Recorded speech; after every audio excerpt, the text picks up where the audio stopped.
Guys, welcome back to our channel Pinki dot Tanmoy. কেমন আছো তোমরা সবাই? আশা করছি সবাই খুব ভালো আছো, আমিও খুব ভালো আছি। তো চলে এসেছি একটা নতুন ভিডিও নিয়ে। তো আজকের ভিডিওটা কি টপিকে হতে চলেছে তোমরা তো টাইটেলটা দেখে বুঝে গেছো। অনেকে মানে মেসেজে বলেছো দিদি ইউএসজি রিপোর্টের ভিডিওটা বানাও। সো আমি না একটু টাইম পাচ্ছিলাম না, যে বানাবো করে না, বানানো হয়ে উঠছিল না। তো ফাইনালি আজকে আমি রেডি হয়ে বসে পড়েছি ভিডিওটা বানাতে। আর তোমাদেরকে আগে একটা কথা বলে দিই যে আমার ইউএসজি রিপোর্ট যেটা এসেছে সেটার সাথে আমার যদি তোমাদের ম্যাচ হয় তো এমন কোনো মানে নেই যে তোমাদের বেবি গার্ল হবে। আর আমার ইউএসজি রিপোর্ট অনুযায়ী আমার কি হওয়ার লক্ষণ ছিল সেগুলো তোমাদের সাথে শেয়ার করব। আর আমাকে সবাই কি বলতো সেটা তোমাদের সাথে শেয়ার করবো। তোমরা ভিডিওটা দেখতে থাকো লাস্ট অব্দি, স্কিপ না করে। আশা করছি ভিডিওটা তোমাদের অনেক অনেক ভালো লাগে। আমি এখানে সমস্ত রিপোর্ট নিয়ে বসে পড়েছি। আমার ইউএসজি রিপোর্ট, আমার প্রেগনেন্সির সব রিপোর্টস আমি গুছিয়ে সুন্দর করে যত্ন করে রেখে দিয়েছি, অ্যান্ড ফিউচারেও রেখে দেবো, কারণ এটা একটা স্মৃতিও বলতে পারো। কারণ এইগুলো দেখে একসময় মনে মনে অনেক কিছু মানে ভাবতাম, আশা করতাম, ইউএসজি রিপোর্ট দেখতে থাকতাম। ইউএসজি রিপোর্টের যে প্রথমবার এসেছিল একটা ছবি, ওটা তো মানে আমাদের বাড়ির সবাই মানে ছবি তুলে রেখেছিলাম, তখন মনে করতাম এটাই আমাদের পুচকু। তো যাই হোক, সেই জন্য এগুলোর সাথে তো অনেক স্মৃতি জড়িয়ে, তাই আমি মনে করি এটাকে যত্ন করে রাখাটাই ভালো। তো চলো বেশি কথা না বলে তোমাদের সাথে শেয়ার করতে। প্রেগনেন্সিতে আমি প্রথম যে ডক্টর দেখিয়েছিলাম সেটা হচ্ছে কলকাতাতে, মৃদুলা চৌধুরীকে। তো ওনার রিপোর্টসগুলো আলাদা। আর যখন আমার 3 মান্থ হয়ে যায় তখন আমি বগুলায় যাই। আর বগুলায় যাওয়ার পরে ওখানে আমি আলাদা ডক্টর দেখিয়েছিলাম।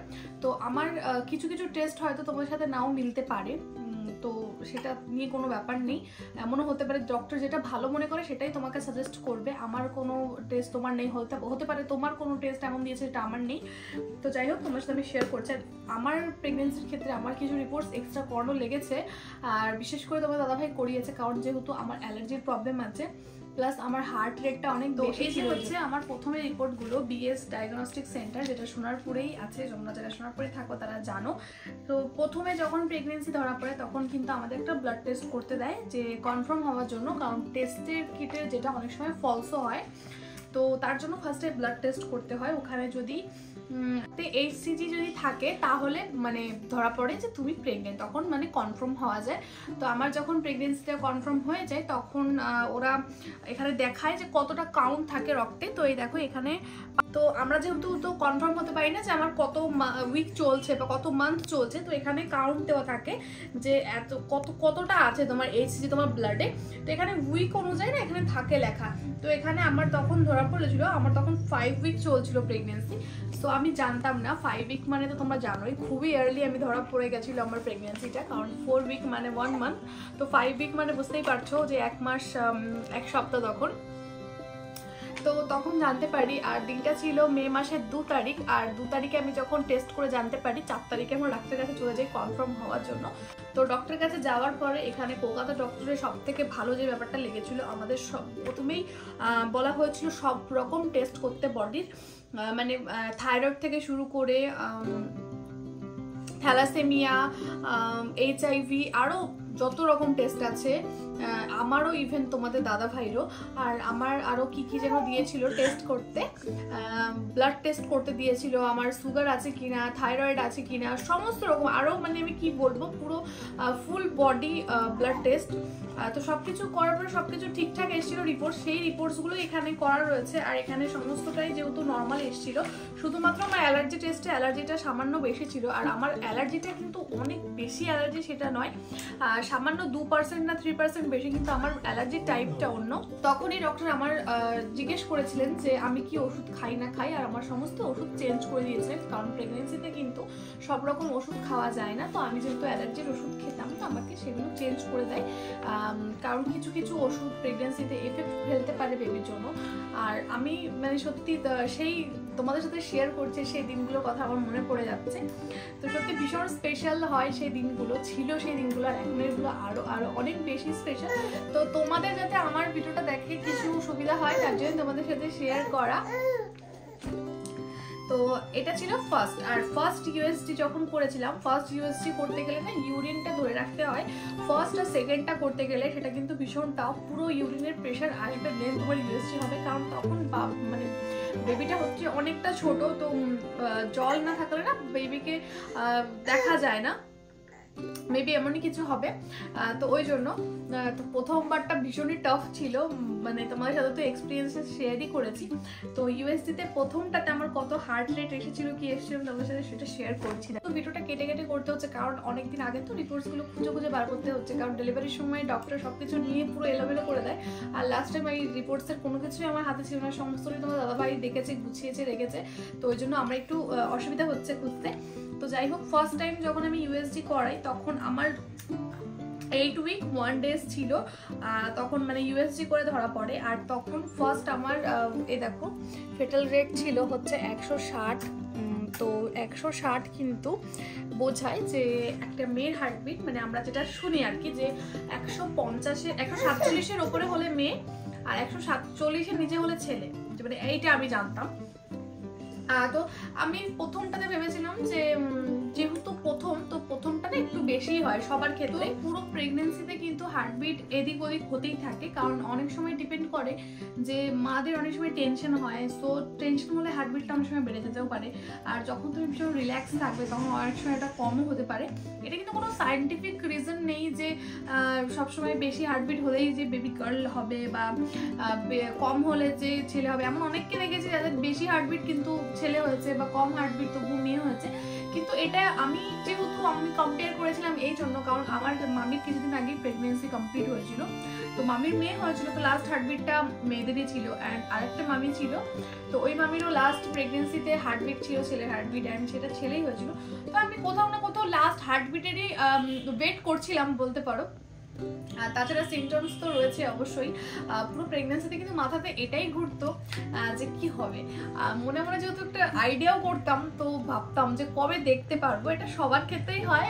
আমার মনে হয় তোমরা যারা এখন এই পিরিয়ডটাতে চলছো তারা অবশ্যই আমাকে কমেন্ট করে জানিও, কারণ এই মোমেন্টটা কিন্তু, এই জার্নিটা কিন্তু ভীষণই সুন্দর একটা জার্নি। সবাই কিন্তু ভীষণভাবে এনজয় করো, কারণ ওই সময়টা যেন মনে হয় সে তাড়াতাড়ি কবে বেবি হবে, কবে বেবি হবে। আর এই করতে করতে না এনজয় করাটাই বেশিরভাগ মানুষই ভুলে যায়, কিন্তু আমি আমার প্রেগনেন্সি জার্নি পুরোটা ভীষণভাবে এনজয় করেছি।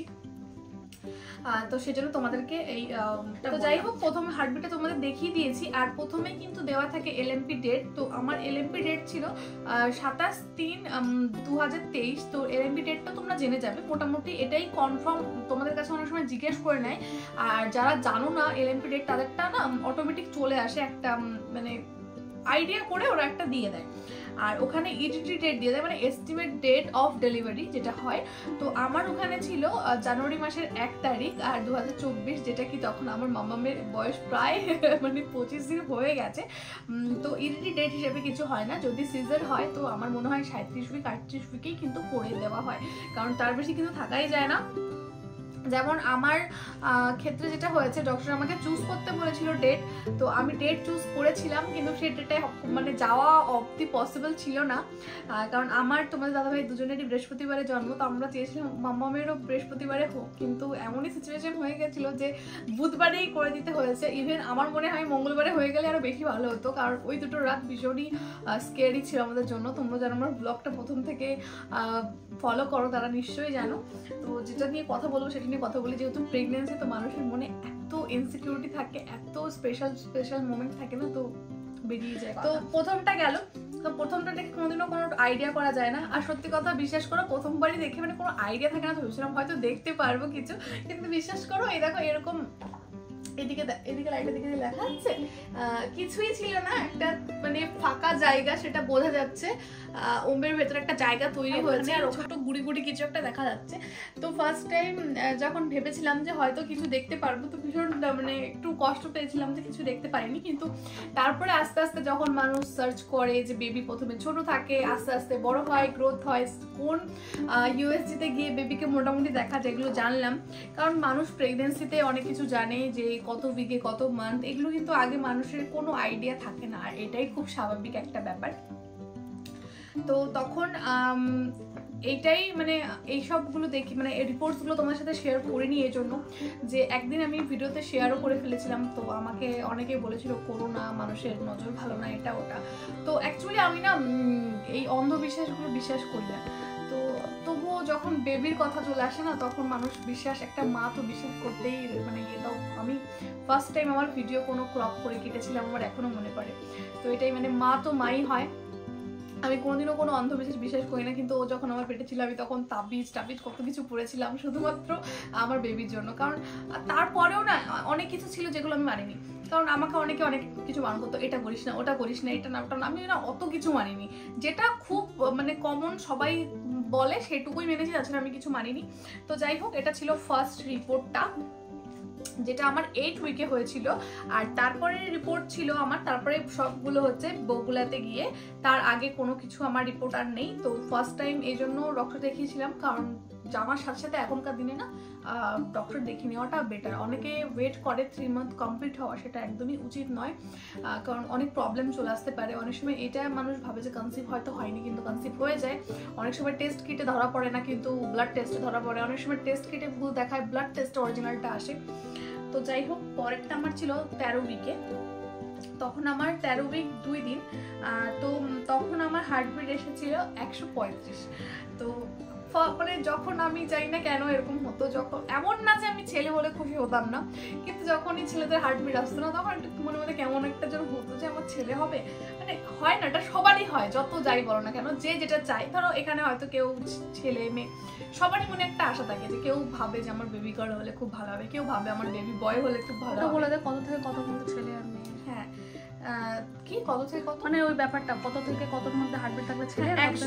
140-এর ভেতরে হলে ছেলে হয় শুনেছি, আর 140-এর ওপরে হলে মেয়ে হয়। তো ওপরে যত উপরে 70ও হয় অনেকের, 170ও হয় হার্টবিট অনেকের। তো যাই হোক, আমার 170 হয়নি, 160ই হয়েছিল। তো আমাকে তো বেশিরভাগ মানুষই বলতো তোর ছেলে হবে, তোর ছেলে হবে। আর আমি এটুকু বুঝে গেছি, তোমাদের যে যেটা বলবে না তার উল্টোই হবে, এটা তো পুরো কনফার্ম। অনেক সময় হয়ে যায়, কিন্তু বেশিরভাগ মানুষের দেখেছি যে যেটা বলে তার উল্টোই হয়ে যায়। তো আমাকে সবাই বলতো যে ছেলে হবে। তো এখানে ছিল আমার 135 হার্টবিট, সেটা ছিল হচ্ছে 13 উইকে। আর তখন আমার ইউএসজি ডেট অনুযায়ী আমার ইডিডি ডেট, যেটা আমার ডেলিভারি ডেট, তখনও কিন্তু জানুয়ারি মাসের 1 তারিখই ছিল, তখনও কিন্তু চেঞ্জ হয়নি। লাস্টের দিকে গিয়ে কিন্তু আমার জানুয়ারি মাসের 3 তারিখ হয়ে গেছিল, যেটা আমার কিন্তু পিছিয়ে গেছিল মানে ইউএসজি অনুযায়ী, কিন্তু আমার কিন্তু ডেটটা অনেকটা আগে ছিল। কারণ পরে গিয়ে আমার যেটা বেবির যে উইক অনুযায়ী যতটা ম্যাচিওর হওয়ার দরকার, তার থেকে আমার বেবি কিন্তু 1 সপ্তাহ এগিয়ে ছিল। মানে বোঝাতে পারলাম কিনা জানি না, বেবির উইক অনুযায়ী যতটা গ্রোথ হওয়ার দরকার তার থেকে 1 সপ্তাহ বেশি, মানে ওর 13 উইক আর একটা হচ্ছে এবার 20 উইক। তো এটা হচ্ছে 20 উইক 2 দিন।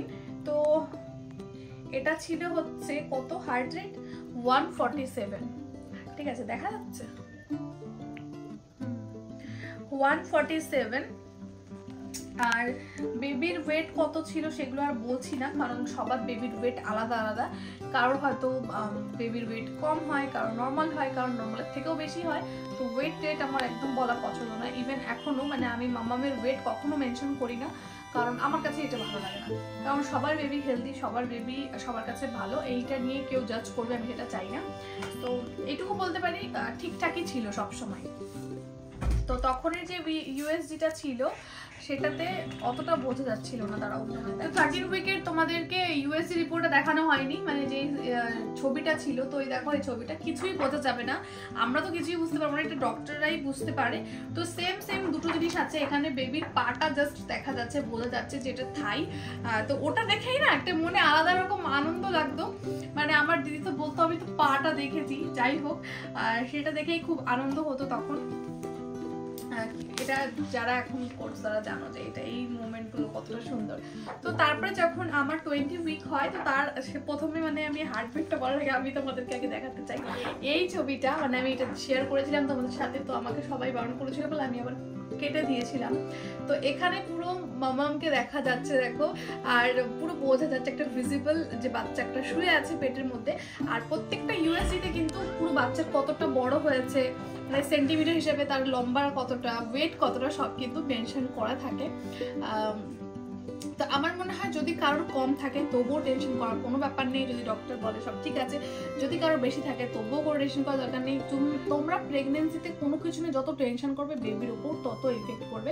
সব সময় চেষ্টা করবে হ্যাপি থাকার আর এই জার্নিটাকে এনজয় করার। বাদ বাকি সব তো ভগবান আছে, ভগবানের উপর ছেড়ে দাও, ভগবান চাইলে সবই ঠিক থাকে, আমি এটা বিশ্বাস করি। তো এবার তোমাদেরকে না আমি ইউএসজি রিপোর্টটা বলে দিচ্ছি যে আমার 20 উইকে কত হার্টবিট এসেছিল। তো তখন হার্টবিট এসেছিল 147, যেটাকে একটা বেবি গার্লের হার্টবিট। তো যাই হোক, এখন মানে এইগুলো দেখে না, মানে যখন ছেলেদের হার্টবিট আসে তখন ছেলে হবে, যখন মেয়েদের হার্টবিট আসে তখন মনে হতো মেয়ে হবে, কিন্তু এমনটা আমার সাথে ছিল না। কারণ আমার কিছু সিমটমস ছিল, সেগুলো তোমাদের সাথে আমি পুরো রিপোর্টটা শেষ করি আমার দেখানো, দেন কিন্তু আমি আমার সিমটমসের কথা বলবো যে আমার ইউএসজি রিপোর্টের সাথে আর আমার সিমটমসের সাথে আমার বেবি গার্ল হওয়াটা কতটা সেম ছিল। তো চলো এবার দেখাই নেক্সটটা কত উইকে হয়েছে। নেক্সট গেল, তো তার মাঝে আমার একটা ইউএসজি হয়েছিল, ওটা হঠাৎ করে করতে হয়েছিল। তার কিছুদিন আগে আমি ইউএসজি করেছিলাম, হঠাৎ করে মাম্মামের হার্টবিটটা শোনা যাচ্ছিল না। তো এমন পজিশন চলে এসেছিল আবার 20 উইকের পরে যে মাম্মামকে যখন আমি ডক্টর দেখাতে নিয়ে যেতাম সাথে করে, মানে পেটুতে, তো আমি যখন ডাবের জল খেয়ে যেতাম তখন হার্টবিট পেতাম, যখন আমি ডাবের জল খেয়ে যেতাম না তখন আমি হার্টবিট পেতাম না। মানে আমি যদি ধরো ইউরিন পাস করে জল টল না খেয়ে, ডাবের জল না খেয়ে, মানে যেহেতু সকালে ডক্টর দেখাতে যেতাম তো তখন সকালেই ন্যাচারালি আমি ডাবের জলটা খেতাম, তো পেতাম না। তো হট করে সেদিনকে এত টেনশন হয়ে গেছিল গাইস যে হার্টবিট পাচ্ছি না। কিন্তু তার কিছুক্ষণ আগে না আমি নড়াটা বুঝতে পেরেছিলাম, তো তবু একটা মনের মধ্যে ভয় লাগে না যে এরকম ডক্টর পাচ্ছে না হার্টবিট, তখন প্রচন্ড ডক্টরের ভীষণ ভয় পেয়ে গেছিল। তো হঠাৎ করে গিয়ে ইউএসজি করাতে হয়েছিল, তো তখন দেখলাম যে না সবকিছু ঠিক আছে। তো এরকমও কিন্তু হতেই পারে, তো এরকম সিচুয়েশনও কিন্তু ভয় পাওয়া একদম উচিত নয়। আমাকে একদম এক বোতল বোধহয় গ্লুকন-ডির জল খাইয়েছিল যে একটু মিষ্টি খেলে তাহলে বেবি নড়ে। এটা তোমরা জানবে, তোমরা যদি বেবির মুভমেন্ট না পাও তো মিষ্টি খেয়ে দেখবে, সাথে সাথে কিন্তু বেবি কিন্তু মুভ করা স্টার্ট করে দেয়। তো তারপরে আমার অ্যানোমালি স্ক্যান হয়েছিল, ইউএসজি এনটি হয়েছিল, কালার ড্রপার বলে কিছু, এই 3টে স্ক্যান আমার এক্সট্রা হয়েছিল। অনেকেরই কিন্তু অ্যানোমালি স্ক্যান দেয় না, তো আমি নিজে থেকে কিন্তু অ্যানোমালি স্ক্যান বলো আর ইউএসজি এনটি তো আমাকে এখান থেকেই করিয়ে দিয়েছিল মৃদুলা ম্যাম। আর কালার ড্রপারটাও আমরা বলে করিয়েছিলাম, কারণ পেটের মধ্যে থেকে না বেবিদের অনেক রকম অনেক ইস্যু থাকতে পারে, সেগুলো আগের থেকে জেনে নিয়ে পেটের ভেতর থেকে তাদের কিন্তু চিকিৎসা করা যায়। বাইরে বেরিয়ে গেলে হয়তো সেই জিনিসটা অনেক বেশি বেড়ে যাবে। রিপোর্ট করা হয়েছিল ইকোকার্ডিওগ্রাফি, তো সেখানে কিছু নর্মাল না অ্যাবনর্মাল আছে কিনা সেটাই আমার মনে হয় চেক করা হয়, কারণ কি এখানে কোনো রকম কিন্তু কোনো ফেটাল হার্ট রেট কিছুই ছিল না। এটা একটা নর্মাল কি টেস্টের জন্য জায়গা দিয়েছিল ডক্টর। আর এখানে যে ছবিগুলো আছে সেগুলোও মানে কোনো কিছু বোঝার মতন নয়, তোমরা দেখো এটা একটু অন্যরকম টাইপের ছবি, আর কিছুই বোঝা যাচ্ছে না। তো আমার যে প্লাসেন্টা ছিল, আমার প্লাসেন্টা কিন্তু প্রথম থেকেই ছিল এন্টারিয়ার। তো এন্টারিয়ার প্লাসেন্টা হলে শুনেছি মেয়ে হয়, তো এটা কোনো কিন্তু এমন কথা না যে ছেলে মানে এন্টারিয়ার হলে ছেলে হয় না। আমি সবসময় গুগল সার্চ করতাম, তো দেখতাম, কিন্তু কোথাও না এমনভাবে বলা থাকে না যে হ্যাঁ হবে, কনফার্মেশন তো কখনো দেওয়া যায় না। তবে বলতো যে হ্যাঁ এরকম তো বেশিরভাগটা হয়। তো যাই হোক, আমার এন্টারিয়ার প্লাসেন্টা ছিল, তো তোমাদের সেটা বলে দিলাম। তো তারপরে আমার একবারে হয়েছিল 26 উইকে, তখন 26 উইক 6 দিন চলছে আমার, তখন ফেটাল হার্ট রেট এসেছিল 160। আর যেটা দেখে আমি ভীষণ খুশি হয়েছিলাম, কারণ তোমরা জানো যে ব্লগ যখন তোমরা দেখতে প্রথম থাকে তখন থেকে তোমরা জানো যে আমি আমার বেবি কিন্তু পুচকি পুচকি বলে মেনশন করতাম যে আমাদের পুচকি চলে আসবে, পুচকি চলে আসবে, কারণ কোথাও না একটা মনের থেকে সাড়া দেওয়া বলে না, সেরকম হতো যে আমার বেবি গার্লই হবে। আর তোমাদের দাদাভাই এত করে প্রে করেছে ভগবানের কাছে যে বেবি গার্ল চাই, বেবি গার্ল চাই, ইভেন আমিও সরি এত করে প্রে করেছি যে ভগবান আমাদের কথা না শুনে পারেনি। তো তখন আমাদের যখন 160, তখন বেবির ওয়েটটা মোটামুটি অনেকটা ঠিকঠাক চলে এসেছিল। তো তখন যখন আমার 26 উইক ছিল তখন এর কথা মনে পড়লে আমার এখনো মানে কেমন হাঁপানি লাগে। আমার ভয়েস ওভার দেখে তোমরা বুঝতে পেরেছিলে যে ঠিক কতটা কষ্ট হয়, মনে হয় শুধু শুয়ে থাকি, শুধু বসে থাকি। আর বিশেষ করে আরেকটা সিনড্রোম শোনো, আমি শুনেছি যে বেবি গার্ল হলে মায়েরা খুব লেজি হয়ে যায়, কিছু করতে ভালো লাগে না, আর ভীষণ ফুটি হয়ে যায়, ভীষণ খেতে পারে মায়েরা। তো সত্যি আমি যেটা মন চাইতো আমি সেটা খেতেও পারতাম। আর আমার তখন প্রেগনেন্সিতে মুখের টেস্ট এত ভালো হয়ে যায়, তখন সব কিছুই অমৃত মনে হয়, আর ভীষণ খিদেও পায়, ভীষণ ক্রেভিংস হয়, আর ভীষণ লেজি লাগে, পুরো নিজেকে পান্ডা মনে হয়, মানে সারাদিন খাচ্ছি আর শুয়ে যাচ্ছি আর পেঙ্গুইনের মতন হাঁটছি, এমনটাই হয়, আর হাঁপাচ্ছি এমন। তো প্রথম থেকেই ডক্টর আমাকে একটা ভয় দিয়ে দিয়েছিল, জল বেশি করে খাবে, নাহলে কিন্তু ইমিউনিটি শুকিয়ে যাবে, এতে কিন্তু বেবির সমস্যা।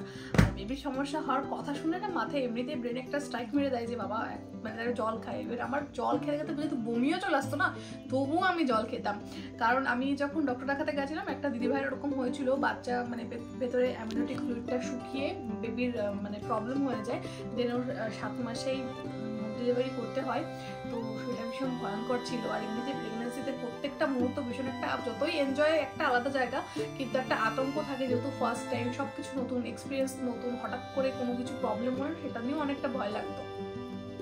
তো তারপরে তোমাদের রিপোর্টটা আরেকটা দেখি, তারপরে তোমার সাথে আমি আরও অনেক কিছু শেয়ার করব।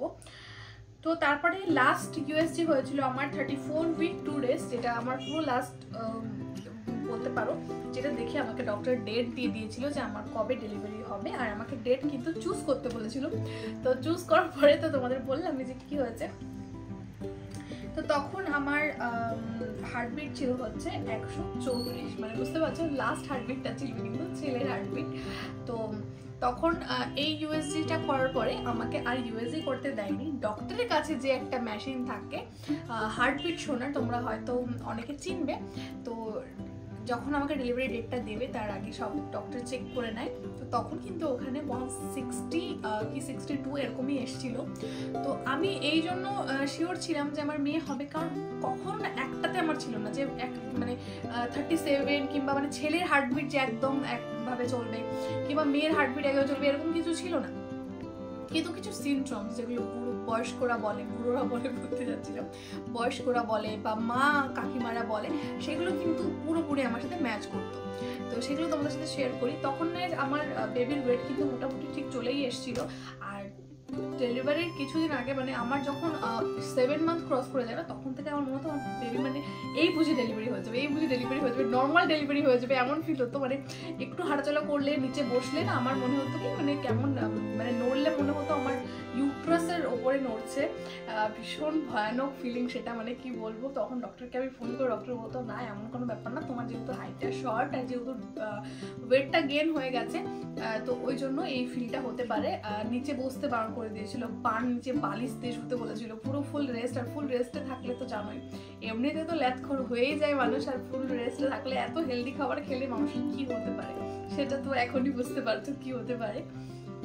তো যাই হোক, তবুও বলবো মাতৃত্ব কিন্তু ভীষণ সুন্দর। তো যেটা বলছিলাম যে সিমটমসের কথা বলি, যে কি কি সিমটমস দেখে বোঝা, মানে আমি বুঝতাম যে আমার মেয়ে হবে। প্রথম হচ্ছে আলিনিয়া নাইগ্রা থাকে, সেটা কিন্তু আমার নাভির ওপর থেকে সোজা ছিল আর নাভির নিচে থেকে কিন্তু বেঁকা ছিল, যেটা কি আমার মা বলতো যে আমি আর দিদি যখন মায়ের পেটে ছিলাম তখন কিন্তু মার এরকম বেঁকা দাগ হয়েছিল, আর যখন ভাই হয়েছিল তখন কিন্তু মার কোনো বেঁকা দাগ ছিল না, তখন ওটা কিন্তু পুরো স্ট্রেট ছিল। তো আমাকে যে যাই বলুক, মার কথাতে মা বলতো যে তোর মেয়ে হবে, কোনো চাপ নিস না। আর মুভমেন্ট সব সময় আমার বেবি মুভমেন্ট করতো, সব সময়, মানে আমি কি বলবো, আমি ওর মুভমেন্ট 3 মান্থ ক্রস করতে করতেই বুঝতে পারতাম। মানে ফার্স্ট দেখি কেমন বাবলসের মতন, তারপরে বাটারফ্লাই ডানা ঝটকালে যেরকম টাইপের ফিল হয় সেরকম। আর আমার বেবি কিন্তু বাঁ দিকে ছিল, তো বাঁ দিকে হলে কিন্তু বেবি গার্ল হয়, এটাও কিন্তু আমি শুনেছিলাম মার কাছ থেকে। আমি কারো কাছ থেকেই শুনতাম না, আমি মার কাছ থেকে শুনতাম, যেহেতু আমার মার 2টো মেয়ে প্লাস একটা ছেলে, তো আমার মা বেশি ভালো বলতে পারবে। তো মা সবকিছু বলতো না, তারপরে বলতো যে আমি জানি না, তোদের এই এখনকার দিনে তো সবকিছু চেঞ্জ, তো বুঝতে পারি না। আর মাম্মাম কিন্তু ভীষণ রেসপন্স করতো, ওকে পেটের ওপর থেকে যদি ডাকতাম না, আমার দিদি মানে এখন যেরকম কথা বলে ওরকম শুনো শুনো বলে যখন ডাকতো ভীষণ রেসপন্স করতো, সাথে সাথে রেসপন্স করতো। আমি রাত 2টো 3টে 4টে যখনই উঠি না কেন বুঝে যেত যে আমার মাম্মাম উঠেছে, আর ও সাথে সাথে কিন্তু নড়া স্টার্ট করে দিত। যেটা মা বলতো যে ভাই যখন পেটে ছিল ভাই কিন্তু অতটা মুভমেন্ট করতো না, আমি আর দিদি নাকি ভীষণ মুভমেন্ট করতাম। তো সেটাতে আমি বুঝতে পারতাম যে হয়তো সত্যি আমারও বেবি গার্লই হবে। এটা তো ফার্স্ট গেল, লেজি হয়ে গেছিলাম ভীষণ, সেটাও গেল, খেতে পারতাম সেটা গেল। বাট আমার মাঝে মাঝে না মিষ্টির ক্রেভিংস হতো, বহুত কন্ট্রোল করতাম নিজেকে, কারণ ডাক্তার বলেছিল মিষ্টি খেলে বেবির ব্রেন ভালো হয় না, যেটা কলকাতার ডক্টর বলেছিল আমাকে। তো ওই জন্য আমি ভীষণ কন্ট্রোল করতাম নিজেকে মিষ্টির ক্রেভিংস থেকে। বাট এমন একটা মানে প্রেগনেন্সিতে এমন লোভ জিনিসটা এমন হয়ে যায় না, মানে যেটা খেতে ইচ্ছা করবে সেটা খেতে ইচ্ছা করবেই। এর জন্য বলে না যে মানে যে প্রেগনেন্ট থাকে তাকে কিছু খাওয়ানো ভীষণ পুণ্যের কাজ। এই জন্য কারোর বাড়িতে যদি কিছু দেখে প্রেগনেন্ট হয়ে, তো তাকে সেটা দিয়ে আসা হয়। মানে এটা তো গ্রামের দিকে যারা বাড়ি তারা তো জানোই। তো সেজন্য আমি মুখ থেকে একটুখানি কিছু বার করলে আমার মা সাথে সাথে সেটা মানে রান্না করে দিত, তোমার দাদাভাই সাথে সাথে এনে দিত। ইভেন মানে যদি রাত্রিবেলা 9টার সময় আমি কিছু বলেছি তো আমার ভাই সাথে সাথে বাজারে গিয়ে সেটা নিয়ে এসছে, আমার এখনো মনে পড়ে। তো এইগুলো ছিল হচ্ছে নর্মাল সিমটম। তার হার্টবিটের ব্যাপারটা আমার সাথে ম্যাচ করেনি, কারণ তোমরা লাস্ট অবধি দেখতে পেরেছো যে আমার হার্টবিটটা মানে কখনো ছেলে হচ্ছে কখনো মেয়ে হচ্ছে, তো এটা তো কোনো কিছুই ম্যাটার করে না। আরেকটা জিনিস ম্যাটার করে সেটা হচ্ছে পেটের শেপ। কারোর হচ্ছে সামনের দিকে থাকে, কারোর বড় পেট হয়, কারোর ছোট হয়, কারোর গোল থাকে, মানে অনেকটা জায়গা জুড়ে। তো আমার বেলি বামটা কিন্তু পুরো ছড়ানো ছিল আর অনেকটা জায়গা জুড়ে ছিল। আর যাদের বয় হয় তার নাকি ছোট্ট একটা পেটু হয়, আমি যেটা শুনেছি। আর যাদের গার্ল হয় তাদের অনেকটা বড় হয়, আর মেয়েদেরটা ছড়ানো হয়, ছেলেদেরটা এগোনো হয়। তো আমার সেরকম ছিল না। থার্ড ছিল আরেকটা সিমটমস হচ্ছে নাভি। আমার এমনিতেই বেলি বাটনটা বাইরেই, সো যখন প্রেগনেন্ট ছিলাম তখন আরও বাইরে বেরিয়ে গেছিলো। তো বাইরে বেরিয়ে গেলে নাভি নাকি মেয়ে হয়, আর নাভি বাইরে না বেরোলে নাকি ছেলে হয়। তো আমার যেহেতু বেলি বাটনটা বাইরেই ছিল, তো আমি কনফিউজ ছিলাম যে আমি এটাকে কি মানবো। তো আমার যখন 9 মান্থের বেবি শাওয়ার ছিল তখন আমার ঠাকুমা আমাকে বলেছিল তোর পেটটা দেখি, তোর পেটটা আমি কনফার্ম বলে দেবো তোর ছেলে হবে না মেয়ে হবে। তো সত্যি আমার ঠাকুমা দেখে আমাকে একবারেই পুরো এরকম করে কিছু বিচার করে বললো তোর মেয়ে হবে। আর সত্যি ঠাকুমা আমাকে বলছে তোর মেয়ে হবে, তো মেয়ে হবে দেখিস, আমি বলে দিলাম। তো আমি তো ভীষণ হ্যাপি হয়েছিলাম যখন শুনেছিলাম যে আমার মেয়ে হবে। তারপরে হচ্ছে স্বপ্ন। সবাই বলে যে যদি তুমি ডাব, নারকেল, লাউ আর হচ্ছে সাপ আর শিব এই কটা স্বপ্ন না, সাপ বলতে ফোনা দেওয়া সাপ, যদি না দেখো তো তোমার মেয়ে হবে 100% শিওর। জানি না এটা সবার ক্ষেত্রে সত্যি কিনা, কিন্তু আমার ক্ষেত্রে হয়েছে। আমি কিন্তু কোনো নারকেল, ডাব, লাউ, শিব, ফোনা দেওয়ার সাপের স্বপ্ন দেখিনি। আমি সবসময় টক টক জিনিসের স্বপ্ন দেখতাম, টক টমেটো, ইভেন মানে এমন স্বপ্ন দেখেছি যে মাকে আমি বলেছি কাঁচা টমেটো দিতে, মা কাঁচা টমেটো পাইনি, মা কোথা থেকে বুনো টমেটো নিয়েছে এত বড় বড়, বলছে আমাকে এই দেখ টমেটো পেয়েছি। দিয়ে কাঁচা আম এরকম বাজার, মা যেহেতু বাজার করেছি ব্যাগ নিয়ে এরকম আমাদের ডাইনিং টাতে ঢালে, তোমরা জানো দেখছি একদিন যে কাঁচা আম নিয়েছে এরকম ঢেলে দিয়েছে। তারপরে সাপ দেখতাম ইউনিক মানে পাতলা পাতলা কেঁচোর মতন যে সাপগুলো হয় আর কি, ফোনা দেওয়া সাপ না, কালারিং সেই পিঙ্ক কালারের সাপ, ইয়েলো, তারপরে অভ্র অভ্র ছড়ানো, মানে এত ইউনিক সাপ দেখতাম না, মানে কি বলবো।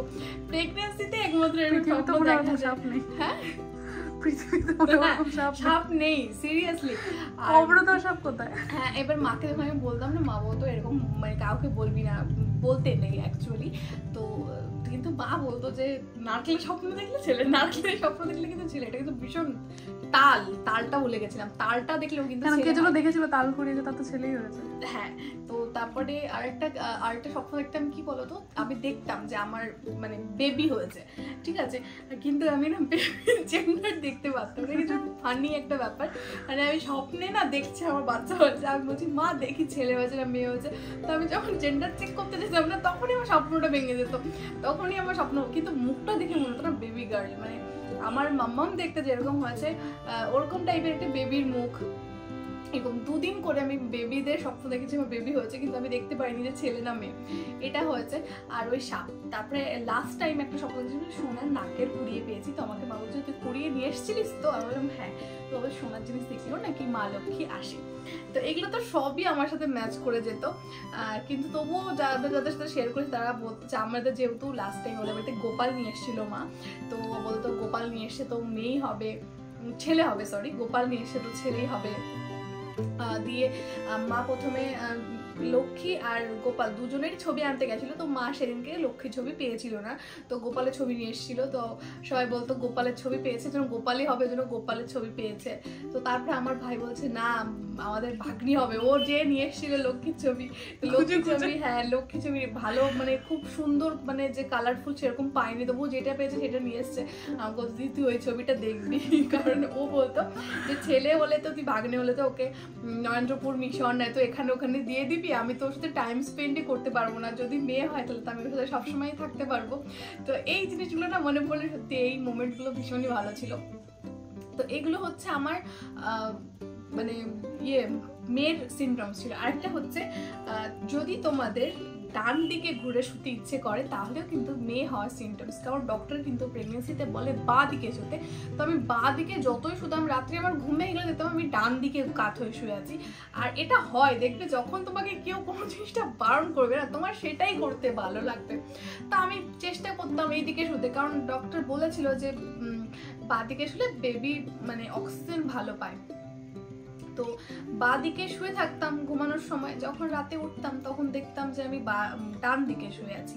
আর প্রথম 3 মাস আমি যে কিভাবে ঘুমিয়েছি, মানে ওরকম ঘুম হয়তো কুম্ভকর্ণ ঘুম হয় না। আমি উঠতাম, খেতাম, ঘুমোতাম, উঠতাম, খেতাম, ঘুমাতাম, এরকম ঘুম কোনোদিনও আসতো না আমার। ফার্স্ট 3 মাস তো ভীষণ ভালো ঘুম হয়েছে, তারপরে 3 মাস তো মানে কিরকম ঘুম হচ্ছে কি বলবো, মানে দুপুরে ঘুম আসছে তো রাতে আসছে না, রাতে আসছে তো দিনে আসছে না, এমন হতো। আর লাস্টের 3 মাসটা তো ভীষণ ডিফিকাল্ট, সেটা যারা এরপরে ক্রস করবে তারা বুঝতে পারবে। তো মাঝখানের সময়টা কিন্তু সত্যি খুব ভালো, তখন কিন্তু অতটা কষ্ট হয় না। আর প্রেগনেন্সিতে সব থেকে আর একটা জিনিস ইন্ডিকেট করার ব্যাপার আছে, বাথরুম। তো যাদের ইউরিন পুরো ডিপ ইয়েলো হবে তাদের নাকি ছেলে হয়, এটা মানে কিন্তু কোনো শিওরিটি নেই, আমি তো বলছি। আর যাদের হচ্ছে হালকা ইয়েলো হয় তো তাদের নাকি বেবি গার্ল হয়। তো আমার এটাও ম্যাচ করতো। তো মোটামুটি আমি যা যা মানে আমার সিমটমস সবাই বলতো মেয়ে হবার, সবটাই কিন্তু আমার সাথে ম্যাচ করতো। তো আমি কিন্তু প্রথমেই বুঝে গেছিলাম আমরা যে আমাদের বেবি গার্ল হবে। কিন্তু কি বলতো, ওরকম করে তো বলা যায় না যে হবে, কারণ দেখা গেল বললাম আর হলো না, তো সেটা তো হয় না। কিন্তু তোমরা হয়তো দেখেছো আমার 5 মান্থের বেবি শাওয়ারে আমি যখন খাচ্ছিলাম, তোমার দাদাভাই তো আসতে পারেনি অফিসের জন্য, তো ভিডিও কলিং এ ছিল আর বলছিল খাও খাও আমার মেয়েকে ভালো করে খাওয়া, কারণ আমরা সবাই বুঝতে পারতাম। আরেকটা জিনিস, অনেকে চাইনা ক্যালেন্ডার বলে হয়তো জানো, ওখানে নিজের এজ, তোমার কনসিভের ডেট এগুলো দিলে বার করা যায় যে তোমার বেবি গার্ল হবে না বয় হবে। তো ওখানেও কিন্তু আমার বেবি গার্ল দেখিয়েছিল। তো ওটা একটা অ্যাপ, এটা কিন্তু সবাই মানে না, কিন্তু আমি ট্রাই করে দেখেছিলাম যে কি হয়, বাট সবকিছুতে কিন্তু বেবি গার্লই এসেছিল।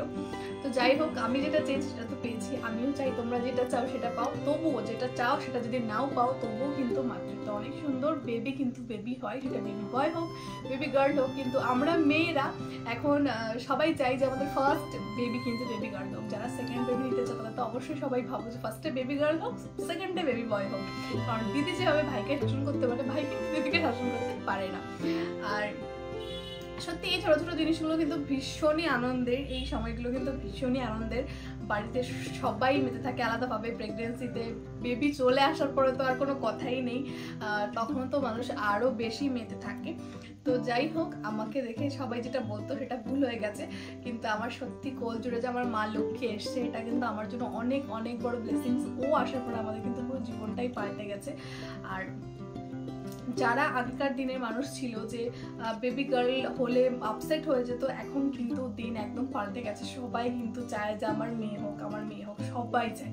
কারণ আমি নার্সিং হোমে দেখেছি যখন আমার বেবি গার্ল হয়েছিল তখন দেখেছি এখন যে যাদের ছেলে হয়েছে তাদের যেন মুখটা ইয়ে হয়েছে, তারা ভাবে যে আমার মেয়ে হলে ভালো হতো, বা তারা চায় এবার নেক্সট টাইম মেয়ে হবে।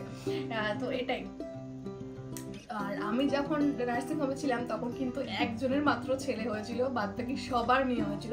তো এরকম নাকি একটা সিজনও থাকে যে তখন ছেলে হয় বা মেয়ে হয়, এমন টাইপের একটা কথা শুনেছি আমি। তো আমি যখন প্রেগনেন্ট ছিলাম আমার সাথে যাদের যাদের হয়েছিল তাদের বেশিরভাগই মেয়ে হয়েছিল, হয়তো একটা দুটো ছেলে হয়েছিল, বাট বেশিরভাগই মেয়ে হয়েছিল। আর ছেলের মা নাকি দেখতে খারাপ হয়ে যায়, মেয়ের মা দেখতে নাকি সুন্দর হয়ে যায়। তো আমাকে সবাই বলতো তুই সুন্দর হয়ে গেছিস, কেউ বলতো তুই মানে অসুন্দর হয়ে গেছিস। যাই হোক, বাট আমার কাছে আমার নিজেকে একদম ভালো লাগতো না। আমার স্কিন পুরো ডাল হয়ে গেছিল, নাকের পাশে একটা কালো দাগ, গলায় কালো দাগ, থুতনির নিচে কালো দাগ। তোমরা তো দেখেছোই, তোমাদেরকে নতুন করে বলার কিছু নেই, কিন্তু যারা আমার ভিডিওটা নতুন দেখছো তাদের জন্য বলছি। তো সৌন্দর্য নিয়ে এমন কোনো কিছু থাকে না, যেটা থাকে সেটা হচ্ছে সিমটমসের উপরই থাকে, ক্রেভিংসের উপর থাকে। তো ক্রেভিংস টক মিষ্টি এগুলোর ওপর ডিপেন্ড করে। যাদের বেশি সবসময় মিষ্টি খেতে ইচ্ছা করে তাদের কিন্তু বেবি বয় হওয়ার চান্সও থাকে। তো আমি কিন্তু এটা কোনো কিছু বলছি না যে না এটা মানে এটাই হবে, এরকম কেউ বললো না, ভেবো না। আবার পরে এসে দেখা গেলো বললে দিদি তুমি বলেছিলে এটা কিন্তু হলো, এটা এমন কিছু না। সব যেটা হবে সেটা ভগবানই ঠিক করেছে, সেই প্রথম দিনই ঠিক হয়ে গেছে। জাস্ট লাস্টে আমরা যেরকম এক্সাম দিয়ে আসি, লাস্টে আমাদের রেজাল্টের অপেক্ষা করতে হয়, ঠিক এই ব্যাপারটাও সেরকম। যেটা হওয়া সেটা হয়েই গেছে, এখন শুধু রেজাল্টের অপেক্ষা। তো তোমরা যারা এখন প্রেগনেন্ট আছো, সামনে যাদের ডেলিভারি হবে, তারা কিন্তু একদম ভয় পেও না, আর এই জার্নিটাকে ভীষণ আনন্দে কাটাও। তোমাদের যদি আমার সাথে কোনো কিছু ম্যাচ করে অবশ্যই আমাকে জানিও।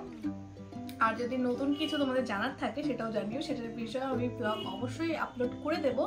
আর একটা যেটা জিনিস তোমরা অনেকেই জানতে চেয়েছো সেটা হচ্ছে ব্রেস্ট মিল্ক নিয়ে কি করে বাড়াবে, কিংবা হচ্ছে কি করে ফার্স্ট টাইম মানে খাওয়ানোটা তো ভীষণ ডিফিকাল্ট, তো কীভাবে কী করেছিলাম সেটা তোমাদের সাথে পরে একটা ব্লগে অবশ্যই শেয়ার করে দেবো। আজকের ব্লগটা তোমাদের কেমন লেগেছে অবশ্যই কিন্তু লাইক কমেন্ট করে জানাবে। অনেক মানে কষ্ট করে আজকে ভিডিওটা বানালাম, কারণ দেখতেই পেলে তোমরা মাম্মামকে রেখে না ভিডিও বানানোটা ভীষণ ডিফিকাল্ট, কারণ যতই সবাই থাকুক একটা বাচ্চার কিন্তু মার নিডসটা সব থেকে বেশি থাকে। তো ভিডিওটা দেখতে দেখতে যারা লাস্ট অবধি চলে এসেছে নিশ্চয়ই তাদের ভিডিওটা একটু হলেও ভালো লেগেছে। তো ভালো যখন লেগেছে একটা লাইক আর কমেন্ট করেছে, একটা লাইক কমেন্ট কিন্তু আমাকে অনেক এনকারেজ করে নেক্সট ভিডিও বানানোর জন্য। তো অবশ্যই কিন্তু একটা কমেন্ট করে যেও। তো চলো টাটা, সবাইকে দেখা হবে নেক্সট ভিডিওতে।